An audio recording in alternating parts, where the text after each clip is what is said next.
आज हम sample paper solve करेंगे टर्म 1 क्लास 10th के सोशल साइंस का। ये हमें जनरल इंस्ट्रक्शंस गिवन है कि सेक्शन इसके अंदर 4 सेक्शंस है। उनमें से जो सेक्शन ए है उसमें 24 क्वेश्चंस गिवन होंगे, उसमें से हमें कोई 20 करने हैं। और सेक्शन बी में 22 क्वेश्चंस गिवन होंगे, कोई 18 क्वेश्चंस करने हैं।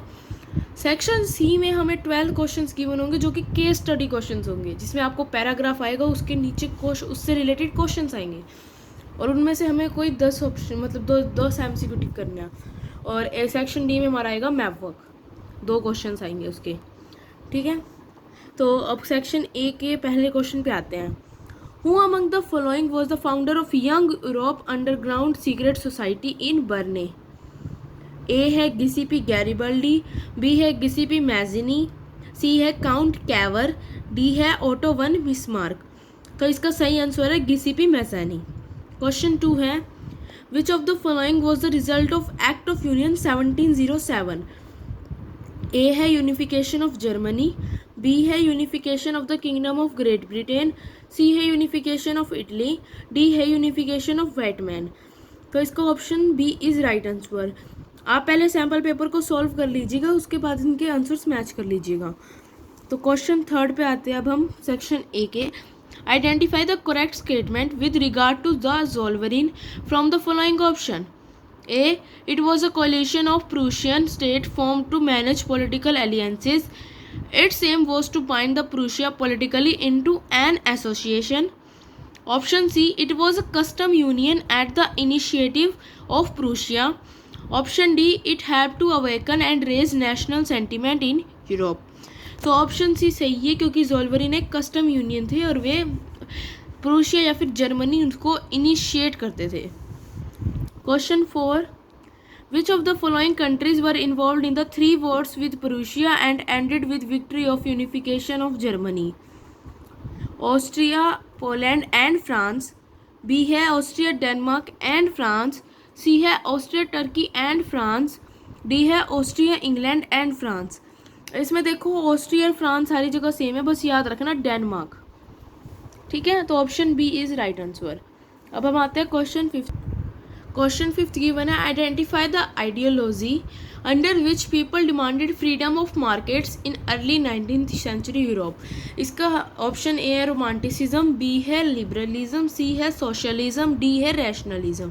तो राइट आंसर है लिबरलिज्म, क्योंकि इसके अंदर ही एक आइडियोलॉजी निकली थी जहाँ पे पीपल डिमांड कर रहे थे फ्रीडम की, जो कि उनकी मार्केट थी उनकी फ्रीडम की, जो कि थी 19th सेंचुरी में यूरोप के अंदर। क्वेश्चन 6 है choose the correctly matched pair about the crops and the areas they are grown in. Option A groundnut in Assam, option B tea in Gujarat, option C coffee in Karnataka, option D sugar cane in Chhattisgarh. तो देखो ये याद रखना कि groundnut यानी जी तो उससे Gujarat, T तो मतलब ग्राउंडनट को असम में कर रखा, तो ये तो नहीं है, ये तो इनकरेक्ट है। और टी है वो असम में, ये अपोजिट दिए हुए हैं। कॉफ़ी है वो कर्नाटका में। देखो के से कॉफ़ी मतलब वर्डिंग तो सी होती है, लेकिन बोलने में तो कॉफ़ी के से आती है और वो होती है कर्नाटका में के। और शुगर केन होती है वो उत्तराखंड वाली जगहों पर होती है, छत्तीसगढ़ पे नहीं होती। तो option C is right answer. The piece of land left uncultivated for the past 1 to 5 agriculture years is called dash. Choose the correct option. A barren land, B forest land, C grazing land या फिर D fallow land. जो land हम 1 से 5 साल के बीच तक उन्हें छोड़ देते हैं, उस मतलब उसके ऊपर कुछ खेती वगैरह नहीं करते हैं, ताकि उसकी जो सॉइल होती है वो फर्टाइल बन जाए, उसे हम कहते हैं फैलो लैंड। तो option D is right answer.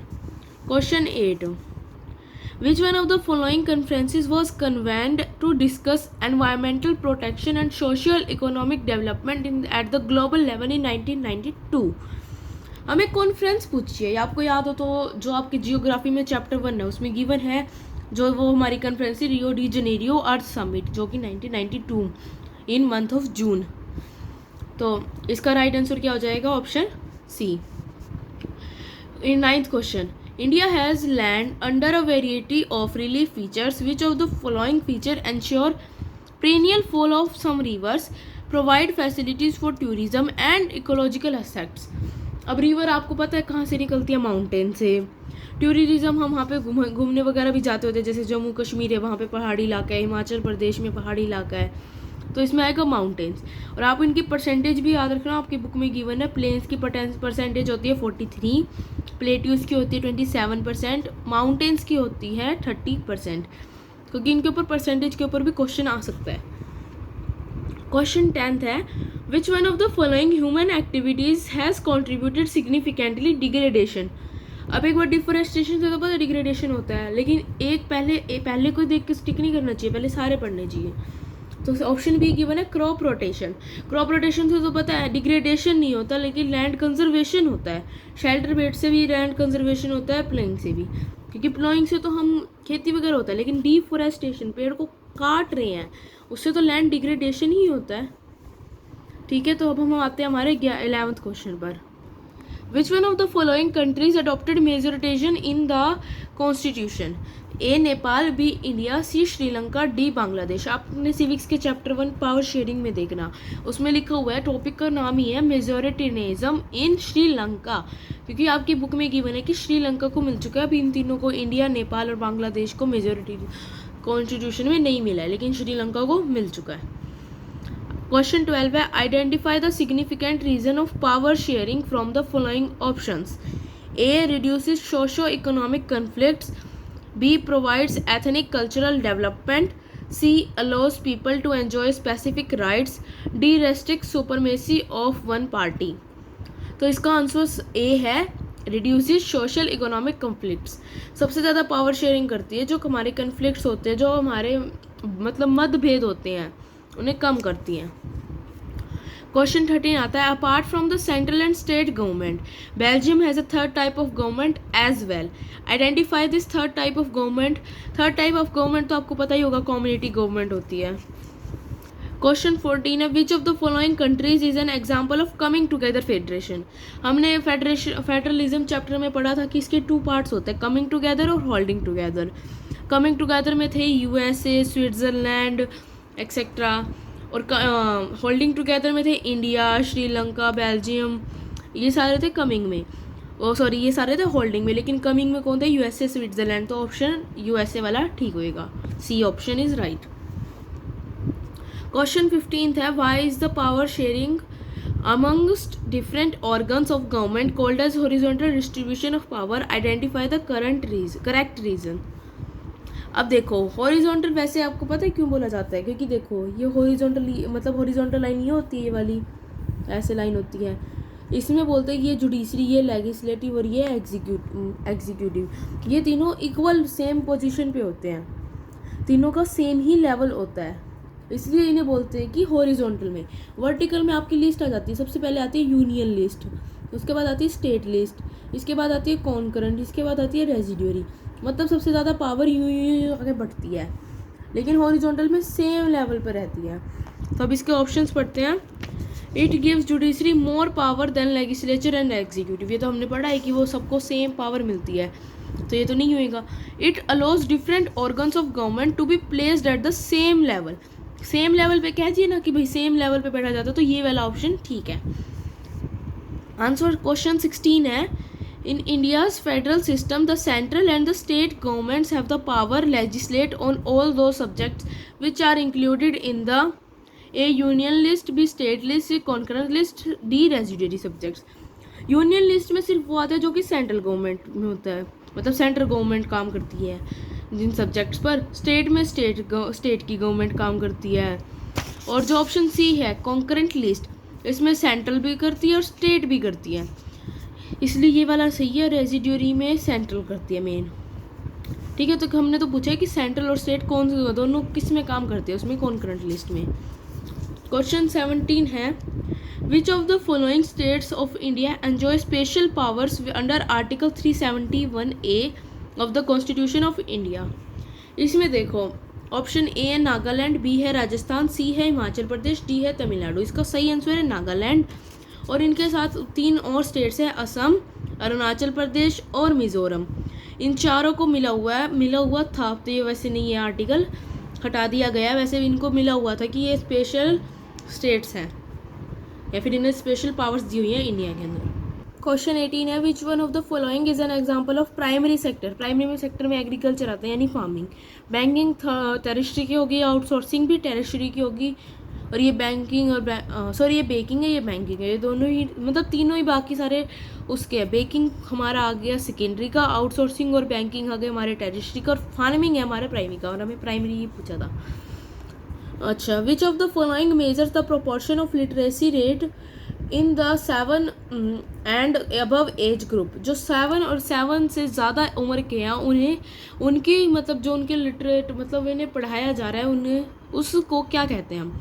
Net attendance ratio नहीं कहते, एनरोलमेंट रेशियो नहीं कहते, सी है लिटरेसी रेट, लिटरेसी रेट कहते हैं। ठीक है, ये आपकी बुक में एक टेबल में गिवन भी है लिटरेसी रेट की डेफिनेशन, उससे ही है ये। Question 20, which one of the following is the correct meaning of average income. The total income of a country divides bye it's earning population. यहाँ पे कंफ्यूज कर दिया गया है, देखो सब में सेम है, बस यहाँ पे अर्निंग और ये टोटल, लेकिन याद रखना पूरी पॉपुलेशन में से होएगा, ये नहीं जो कमाती है सिर्फ उसके लिए, पूरी पॉपुलेशन के लिए होएगा। क्वेश्चन 21 है, which one of the following best describes human development index. उसके अंदर 3 चीज़ आती है, हेल्थ, एजुकेशन, इनकम, तो ऑप्शन बी ही करेक्ट है। क्वेश्चन 22 है, consequences of environmental degradation do not respect national और state boundaries. Which of the following is the essence of this statement. Option A है इकोनॉमिक डेवलपमेंट, ऑप्शन बी है human development, option C है sustainable development, option D है national development. ये line आपके book में given है और इसका सही आंसर आएगा सस्टेनेबल डेवलपमेंट। क्वेश्चन 23 है, which of the following examples fall under an organise sector. Daily wage labour, ये तो हमारे अनऑर्गेनाइज सेक्टर में आ गया। And engineering getting all employment benefits, ये आता है हमारा ऑर्गेनाइज सेक्टर में। क्वेश्चन 24 है, Mahatma Gandhi National Rural Employment Guarantee Act MG NREGA 2005 states a guarantee of minimum 100 days of employment per year. If government is unable to fulfill these 100 days of an employment, the government would have। जो ये MG NREGA वाली act निकली थी 2005 में, इसमें guarantee देते हैं कि मतलब जो भी पीपल अनएम्प्लॉयमेंट है उसे 100 डेज के लिए वर्क तो मिलेगा ही मिलेगा। लेकिन अगर गवर्नमेंट ये फुलफिल नहीं कर पाती है तो वो क्या करती है, पे the compensation in lieu of these days. अगर वो इन दिनों की जगह उसे थोड़े पैसे दे देती है, थोड़े से कंपनसेशन दे देती है। तो ऑप्शन ए राइट आंसर है। नेक्स्ट हमारा अब सेक्शन बी स्टार्ट होता है। इसमें से हमें 22 क्वेश्चंस गिवन है, 18 अटैम्प्ट करने हैं। तो देखो क्वेश्चन 25 पे आते हैं। Following image is a personification of Germany. ये जर्मनी के पर्सोनिफाई कर रही है, जर्मनी को दिखा रही है, दर्शा रही है। Commonly associated with the romantic era and the revolutions of 1848, identify the name from among the following options. Options है, अब देखो जर्मनी की हमने पढ़ा था, जैसे कि इटली की थी मेरीना, ठीक है, और ऐसे जर्मनी की क्या थी, जर्मेनिया, तो जर्मेनिया ही राइट आंसर है। बाकी ये इटालिया इटली की है, फिलिप विट मतलब कहीं की है, मतलब हमें तो जर्मनी का पहले यहाँ पे दिखा दिया ना पर्सोनिफिकेशन ऑफ जर्मनी, तो जर्मनी से पूछे तो जर्मेनिया थी उसकी। बुक में आपके 2 ही गिवन है, जर्मनी और इटली की। अच्छा, जिस बच्चों को मतलब ये इसमें थोड़ी कन्फ्यूजन हुई है उसके लिए ये भी था एक क्वेश्चन अलग से, ये विजुअली इम्पेयर्ड है, मतलब इससे मिलता जुलता ही है। Identify the name of Prussian. Prussian मतलब जर्मनी का ही king who was proclaimed German emperor in a ceremony held at Versailles.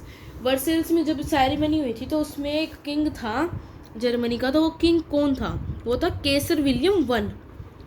ठीक है। क्वेश्चन 26 है, which of the following options is are correct about Balkan nationalism. Balkans के बारे में पूछा है। The Balkan regime become part of conflict between because of the Ottoman empire. हाँ जी ठीक है, ये वाला भी। ऑप्शन 2 है, the reason comprised of ethnic groups included Greeks, Serbs, Montenegro, etc. ये भी ठीक है क्योंकि रीजन उसने करा था एथनिक ग्रुप्स का। ऑप्शन 3 है, British and ethnic nationalist struggle to establish their identity. ये गलत है, तो ऑप्शन ए इज करेक्ट जिसमें 1 और 2 है। अगले क्वेश्चन पे चलते हैं। Why did the weavers in Silesia revolt against contractors in 1845? Main तो कॉन्ट्रैक्टर्स के अगेंस्ट जो भी वर्कर्स या फिर मतलब वीवर्स भी वर्कर्स में ही आते हैं। मेन जो वर्कर्स होते हैं ना वो अपने कॉन्ट्रैक्टर्स यानी अपने मालिक वगैरह से रिवोल्ट मेनली तो यही करते कि वे अपने पैसे मतलब उन्हें पैसे नहीं देते होते वे। तो इसमें भी वैसे वही है, contractors did not pay their dues, वे उन्हें अपने तनख्वाह नहीं देते थे काम करने की। Identify the major aspect that helped in the formation of a nation state in Britain. ये मतलब ना जहाँ पे ये हुआ था ना बहुत शांतिपूर्वक हुआ था। तो जो ये ऑप्शन बी है, the parliament through bloodless revolution seized power from the monarchy. तो ये पार्लियामेंट के थ्रू हुआ था, ये वॉर वगैरह से नहीं हुआ था, सिर्फ पार्लियामेंट के थ्रू हुआ था। क्वेश्चन 29 है, identify the soil which have the clues. हमें क्लूज गिवन हुए हैं 3 पॉइंट्स, ये इनमें से हमें बताना है कि सोइल कौन सी है। Develops in areas with high temperature and heavy rainfall, जहाँ पे टेम्परेचर हाई हो और रेनफॉल भी ज़्यादा हो, और ह्यूमस लो होनी चाहिए, और हिली रीजन्स में मिलती है कर्नाटका, केरला और तमिलनाडु। तो ये हमारी कौन सी सोइल होती है, लेटराइट सोइल। क्वेश्चन 30 है, which of the following categories of resources can be pull tidal energy. Tidal energy एक रिन्यूएबल रिसोर्स होता है। Question 31, consider the following statements of power sharing and select the answer using the codes. It is a good for democracy, हाँ power sharing good है, अच्छी है। It creates harmony in different groups, हाँ तो बनाती है वो भी, मतलब डिफरेंट ग्रुप्स में करती है कि हाँ भाई जैसे कि हमने पढ़ा था हॉरिजॉन्टल पावर शेयरिंग में होती है, वर्टिकल पावर शेयरिंग में होती है, तो अलग अलग डिफरेंट पार्ट्स में बढ़ जाती है। It brings transparency in governments, हाँ ठीक है ये बिल्कुल। It brings social political competition among parties, नहीं ये गलत है। तो ऑप्शन ए ठीक है, 1, 2 और 3। Question 32, how does judiciary act as an empire in a federal nation. Judiciary rules over centre and state, नहीं। Central and judiciary works collectively, बिल्कुल गलत। Courts can change structure of constitution, नहीं, क्योंकि वो खुद ऐसे बदल नहीं सकते, उन्हें भी कहीं से इजाज़त ही लेनी पड़ेगी। Courts use the power to interpret the constitution, वे उसे मतलब उनके पास इतनी पावर है कि उसे ठीक कर सके, मतलब सारे मिल के कर सके, लेकिन वो उनके पास खुद की अकेले की पावर नहीं होती कि वो सीधा कॉन्स्टिट्यूशन के स्ट्रक्चर को ही बदल दें, ठीक है। उसमें एक दो बदलाव तो कर सकते हैं वो कॉन्स्टिट्यूशन में, लेकिन इतना पूरा स्ट्रक्चर नहीं बदल सकते उसका। अब क्वेश्चन 33 में हमें गिवन है असर्शन और reasoning. Sri Lanka adopted Sinhala as an official language of the state, हाँ ठीक है। रीजन है the government of Sri Lanka wanted to foster their culture, language and religion, ये भी ठीक है। तो ऑप्शन ए ठीक है, both assertion and reason are true and reason is the correct explanation of A. अगर समझना है तो असर्शन के बाद बिकॉज लगा के फिर रीजन को पढ़ा करो, फिर देखा करो। अब इसमें हमें मैच करना है। इन्फॉर्मेशन टेक्नोलॉजी बाद में आई है तो रेजिड्यूरी में आता है। पुलिस स्टेट के लिए अंदर आता है। एजुकेशन ये सेंट्रल लेवल पे भी हो सकती है और स्टेट लेवल पर भी हो सकती है, तो इसलिए कॉन्करेंट में। और डिफेंस आ गई सेंट्रल की तरफ। तो देखो फर्स्ट का 4th, सेकंड का 3rd, अच्छा 3rd का 1st और 4th का 2, यानी option A is correct answer. Question 35 है, Anita is appearing in an examination conducting for recruitment to central government positions in how many languages as mentioned in the 8th schedule can she opt to take the exam, select the appropriate option. तो 22 languages हैं, तो वो उसके अंदर मतलब उनमें से किसी भी लैंग्वेज में दे सकती है। अब देखो क्वेश्चन 36 है, identify the administrative system of Indian government with the help of the following information. Option A मतलब इसमें क्लूज गिवन है, power shared between central and state government to local governments, हाँ लोकल गवर्नमेंट में यही community government वगैरह आती हैं। It is called as 3rd tier of government, हाँ। The state government are required to share some powers and revenue with them, ठीक है जी। तो ये आता है। अब हमें अब करना है, तो ये कौन सा होता है, इस फॉर्म को कहते हैं हम डिसेंट्रलाइज सिस्टम। क्वेश्चन 37 है, which of the following options prove that India is a quasi federal state. मतलब पूरी फेडरल नहीं लेकिन थोड़ी तो है। मोर पावर्स विद सेंटर, सेंटर में ज़्यादा पावर है पता है। रेजिड्यूरी सब्जेक्ट्स विद सेंटर, तो इनके सब्जेक्ट्स गिवन ही अलग अलग 97, 60, 76 ऐसे गिवन है। तो सॉरी 86, तो residuary subjects with centre given है, ठीक है। Equal subjects with centre and state अलग अलग है ना, हमें भी बताया था। इनके सब्जेक्ट्स अलग अलग है, यूनियन लिस्ट के अलग है, स्टेट लिस्ट के अलग है, तो गलत है 3rd वाला।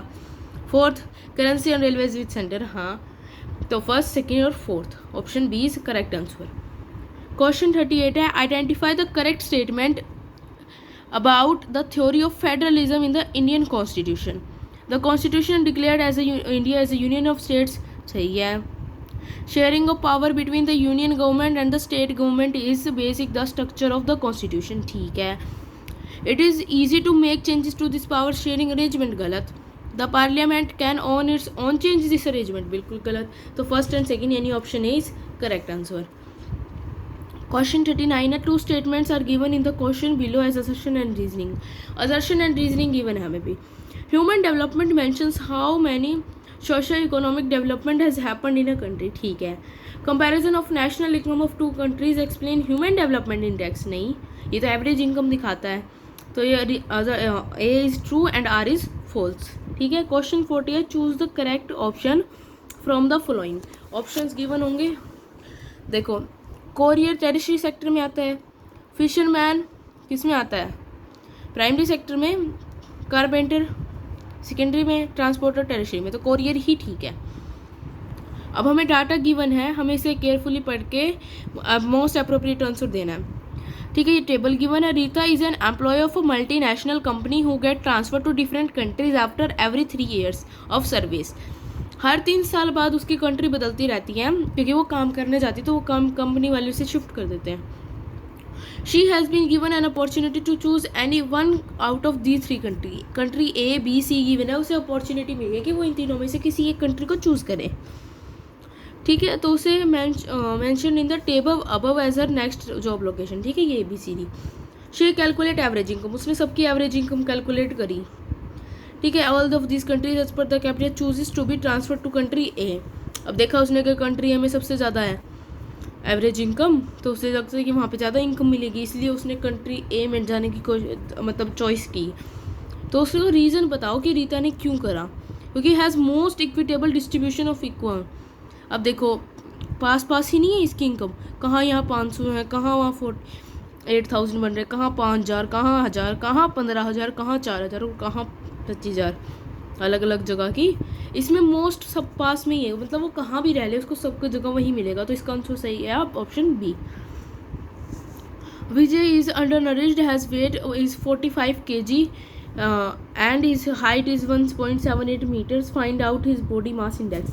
फॉर्मूला हमारा होता है कि भाई जितना भी वेट हो बाय में हाइट का स्क्वायर, तो ये होता है 45 बाय में 1.78 का होल स्क्वायर। अब मैं इसको सॉल्व करती हूँ ना तो मेरा कुछ 14.2 आता है, लेकिन सॉल्यूशंस पे ऑप्शन ए गिवन है, तो ये तो भाई मेरे को भी नहीं आया, लेकिन इसका राइट आंसर तो ऑप्शन ए ही है। Question 43, a women works at a sweet shop in her village on a contract basis and gets mug salary after working in the entire day. She does not to get any holiday or paid leave. Rather, her employer deducts her salary whatever she is absent from work. Find out the which of the following she work. अब देखो एक women work कर रही है sweet shop पर और उसके village में, और उसने कॉन्ट्रैक्ट पे कर रखा है, तो उसने वो हर दिन काम करती है, ना उसने कोई हॉलीडे लिया है और ना ही कोई लीव लिया है, तो उसके फिर भी एम्प्लॉय ने उसकी सैलरी कट कर ली, तो ये आता है अनऑर्गेनाइज सेक्टर में। तो option D is right answer. Next question, according to 2017-2018 data, the share of different sectors in employment percentage in India was. Primary sector की 44% है, सेकेंडरी सेक्टर की 25% और टेरिशरी सेक्टर की 31% है।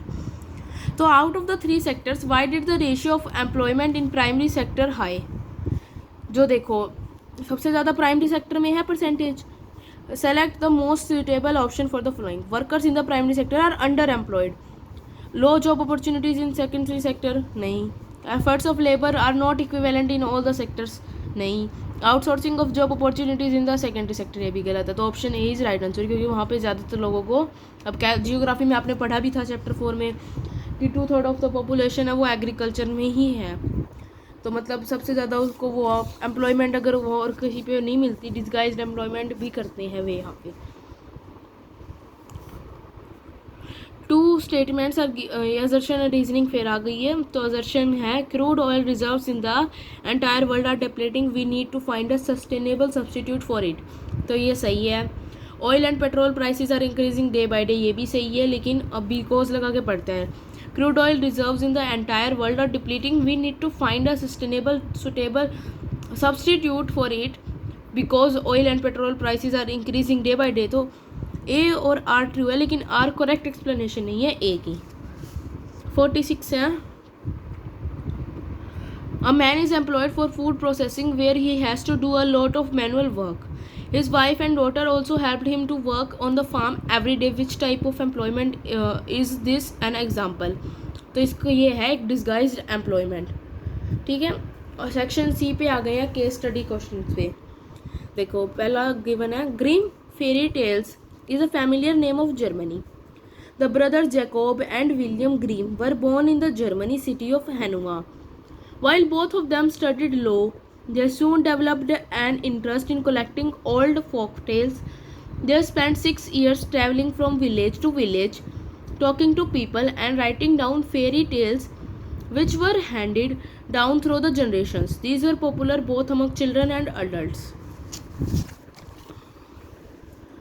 In 1812, they published their first collection of tales. Subsequently, both the brothers became active in liberal politics, especially the movement for freedom of the press.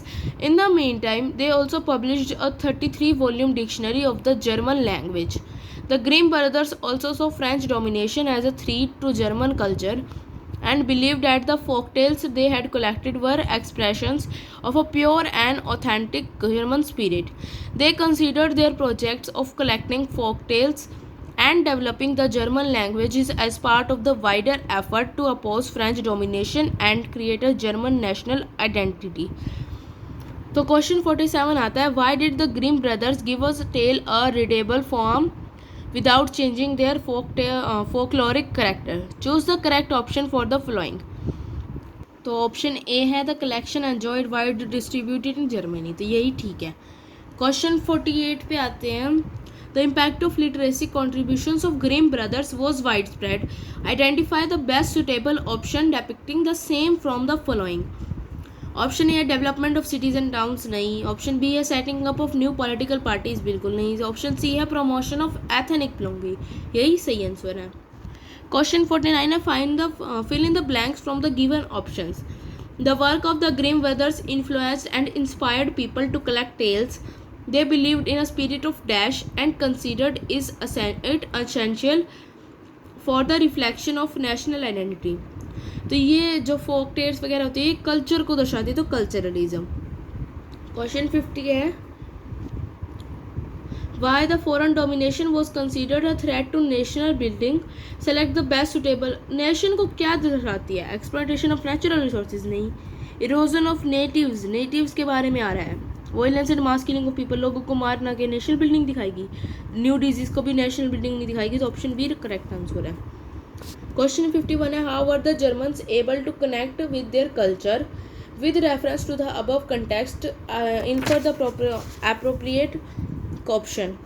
तो through the feeling of formal way of communication, नहीं. through the feeling of oneness in European community, नहीं. through the feeling of collective belonging, sense of collective belonging का आई थी, तो option C is correct answer.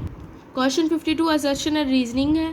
assertion given है, regimes of 1815 do not tolerate criticism and dissent, ठीक है. और reason है, कंजर्वेटिव रेजम है वर ऑटोक्रेटिक, ये भी ठीक है. अब बिकॉज लगा के पढ़ो. रेजिमीज of 1815 did not tolerate criticism and decent because conservatism regime was autocratic. तो both A and are true and are is the correct explanation of ए. अब आता है अगला case study question. There has been a gradual shift from cultivation of food crops to cultivation of fruits, vegetables, oilseeds, and industrial crops. This has led to the reduction in net sown area under cereals and pulses. With the growing population of India, the declining food productions puts a big question mark over the country's future food security. The competition for land between non-agriculture uses such as housing, etc., and agriculture has resulted in regression in the net sown area. The productivity of land has started showing a declining trend fertilizers, pesticides and insecticides which once showed dramatic results are now being held responsible for degrading the soils. Periodic scarcity of water has led to the reduction in area under irrigation. Inefficient water scarcity of water inefficient water management has led to water logging and salinity. तो question 53 पे आते हैं. One can infer from the above given information that marginal and small farmers have been pushed out of cultivation. Which one of the following is the prominent cause? Food and fruit crops are excessive in market. नहीं. Shift for malnutrition crops according to demand. Periodic scarcity of water in many regions. Soil degradation and ये वाला आएगा extensive green revolution, यही वाला option आएगा. Read the following statements and find the correct option from the given options.